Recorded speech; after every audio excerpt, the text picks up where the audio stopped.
অনেক দিন আসবে যেই দিন মানুষের টাকা পয়সা, ধন সম্পদ, বাড়ি গাড়ি, বড় বড় অট্টালিকা এগুলা কোনো কিছুই কাজে আসবে না, একমাত্র আমলই কাজে আসবে। এখন আমরা ভাবতেছি এই কাজটা করলে মানুষ কি বলবে, মানুষ কি বলবে এই কাজ করলে, কিন্তু আমরা এটা ভাবি না আল্লাহ তাআলা আমাদের আমল দেখে কি ভাবতেছেন, কি বলতেছেন, এটা আমরা কেউই ভাবি না।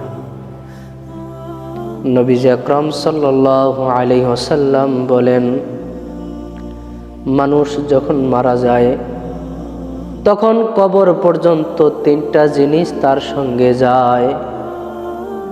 এক নাম্বার হলো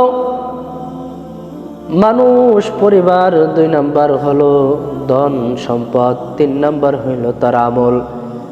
যখন মানুষটাকে কবরের মধ্যে রাখে তখন পরিবার, ধন সম্পদ ফিরে আসে, শুধু আমল তার সঙ্গী হিসাবে যায়। আমল ছাড়া কিছুই আমাদের